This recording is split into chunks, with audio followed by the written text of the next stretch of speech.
I fired my housekeeper for stealing food. She had worked for me for 12 years, and when I went to her house, I completely broke down. That same day, I'd come out of a meeting with my accountant, 8,300,000 reais in assets, and I fired a woman over a piece of bread. My name is Eduardo. I am 52 years old. I live in a mansion inside a gated community, 3 cars in the garage, and for a long time, I thought I knew exactly who I was. Donna Helena came into my home when my youngest daughter was 2 years old. Today, my daughter is in college, 12 years. She knew every corner of my house better than I did. It was my security guard who called me. He had reviewed the kitchen cameras and came to me with the footage. I watched it without believing what I was seeing. Helena was putting a small bag of bread into her purse, along with a container of leftover rice and beans. Carefully, slowly, as if those things were made of gold. I went to the kitchen with the footage on my phone. I showed it to her without saying a word. She stood still. She looked at the screen, then looked at me. I said, "Donna Helena, this is theft. It does not matter how much it is worth. Unfortunately, I will have to terminate your contract."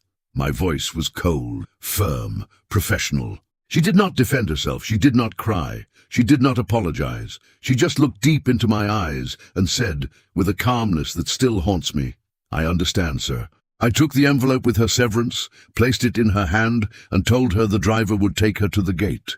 I thought I had done the right thing. I went to my office and opened my computer. But it was what she did not say that started eating me alive from the inside. I spent 40 minutes staring at the screen without reading a single word. Something was wrong. I felt it in my chest, but I could not name what it was. I called Marcos, my driver, and asked him to follow the path Helena had taken. I could not explain why. I just knew I needed to. She had left by bus, but Marcos knew the neighborhood where she lived. He had driven through that area a few times when I needed something picked up from that part of town. We arrived at the neighborhood 30 minutes later. An unpaved street, small houses crammed together side by side. Marcos pointed to a narrow alley. "That is where she usually goes in." I got out of the car. I went on foot. I do not know what I expected to find. Maybe I needed something to justify what I had done. Her house was small. Bare cinder-block walls with no plaster, a window with a rusted iron grate. Before I knocked on the door, I looked through the window, and what I saw took the air out of my lungs. 3 children. The oldest one looked about 7 years old. They were sitting at a wooden table, waiting, quiet, as if they knew they had to wait. Follow and comment part 2.